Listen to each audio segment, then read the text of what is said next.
வணக்கம். ஓம் சிவாய நம. ஓம் ஆதித்யாய சோமாய மங்களாய புதாயச குரு சுக்கர சனியச ராகவே கேதுவே நமக. குருவாழ்க குருவே துணை, குருவின் திருவடியை சரணம் சமர்ப்பணம். என் குலதெய்வம், என் இஷ்ட தெய்வம், என் நாவில் வந்த மூலமாக கேட்டுக்கொள்வேன். வணக்கம் விவஸ் அனைவருக்கும். நாம் யோகாம்பாள் ஜோதிட நிலையம் சார்பாக இப்போது இன்றையிலிருந்து புதன் ஹோரையில் நம்ம இப்போ அடிப்படை ஜோதிடம், சரிங்களா, இல்லம் தேடி ஜோதிடம் நம்ம போட்டிருக்கோம். அந்த இல்லம் தேடி ஜோதிடமாக இலவச வகுப்பாக ஆன்லைனில் நம்ம அனைவரும் படிக்கலாம். இப்போது நேரடி வகுப்பு படிச்சுட்டு இருக்காங்க. நேயர்கள் விருப்பத்துக்காக இப்போ நம்ம ஜூம் மீட்டிங்களாகவும் இப்போ நம்ம ஆன்லைன் நம்ம யூடியூப் வழியாகவும் இன்னிலிருந்து தினந்தோறும் உங்களுக்காக இல்லம் தேடி ஜோதிடம் உங்கள் இல்லம் தேடி வரப்போகிறது. சரி, முதல் பேசிக் கிளாஸ் ஜீரோலேருந்து நம்ம ஃபஸ்ட்டு ஒன்றும் தெரியாதவங்களுக்காக ஃபஸ்ட்டுலேருந்தே அடிப்படை பார்க்கலாம், சரிங்களா. ஜோதிடம் எப்படி உருவாச்சு? ஜோதிடம் அறிமுகம், சரிங்களா. ஜோதிடம் எப்படி உருவாச்சுன்னா வேதம் தோன்றும் போது ஜோதிடம் தோன்றிடுச்சு, சரிங்களா.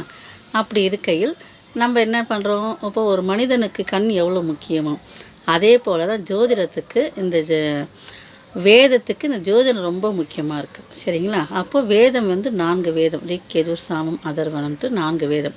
அந்த வேதங்களுக்கு 6 உறுப்புகளாக கொடுத்துருக்காங்க. சிக்ஷை, வியாக்கரணம், சந்தஸ், நிருத்தம், ஜோதிஷம், கல்பம்ட்டு 6 உறுப்புகளாக கொடுத்துருக்காங்க, சரிங்களா. அப்போ அந்த 6 உறுப்புகள் நம்மளுக்கு என்னென்ன பண்ணும்? சிக்ஷை என்ன அப்படின்னு நான் பார்த்தீங்கன்னா சொல் உச்சரிப்பு முறை, சரிங்களா. வியாக்கரணன்றது சொல் இலக்கணம், சந்தஸ்ன்றது செய்யுள் இலக்கணம், நிருத்தம் என்பது வேத சாஸ்திரத்துக்கு பொருள் கூறுதல், அப்புறம் ஜோதிடம் என்பது வான சாஸ்திரம், சரிங்களா. கல்பம் என்பது கர்மா அனுஷ்டான முறைகள். அப்போது வேதம் 4, அந்த 4 வேதத்துக்கு உறுப்புகள் 6, அதுக்கு முறையும் நம்ம பார்த்துட்டோம், சரிங்களா.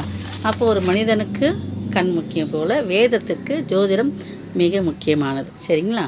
இப்போ அடுத்தது 3 பிரிவுகளாக நம்மளுக்கு ஜோதிடத்தை கொடுத்துருக்காங்க. அப்போ இந்த ஜோதிட சாஸ்திரம் எழுதின ஆசிரியர்களை நம்ம பார்க்கலாம், சரிங்களா. ஜோதிடத்தின் முதல் ஆசிரியர்களாக 18 பெயர்களை போற்றப்படுகின்றன. அந்த அவர்களின் பெயரும் 18 சித்தாந்தங்கள் அப்படின்ட்டு பேர் வந்திருக்கு, சரிங்களா. அவங்க பேரில் அவங்க எழுதுனால சித்தாந்தம் அப்படின்னு கொடுத்துருக்காங்களாம். அப்போ முதல் சித்தாந்தமாக நம்ம யாரை பார்க்கணும்? 18 பேர் இப்போ லைனாக படிக்க போகிறோம். அப்போ சூரியன் தான் ஃபஸ்ட்டு வரார். அப்போ சூரியன் நம்ம சொல்லும்போது இந்த சித்தாந்தத்தை சேர்த்து நம்ம சொல்லிக்கலாம், சரிங்களா. அப்போ ஃபஸ்ட்டு என்ன சொல்லுங்கள்? நம்ம வேதத்துக்கும் சரி கிரகங்களுக்கும் சரி தலையானது உலகம் அறிந்து எல்லோரும் நம்ம தினந்தோறும் பார்க்குறது யார்? ஆதவன். அப்போது சூரியன் தான் இங்கே முதல் சித்தாந்தத்தில் அவர் வருகிறார், சரிங்களா. அப்போது முதல் சித்தாந்த பெயரில் நம்மளுக்கு கொடுக்குறது சூரிய சித்தாந்தம், 2வது பிதாமகர் சித்தாந்தம், 3வது வியாசர் சித்தாந்தம், 4வது அத்திரி சித்தாந்தம்,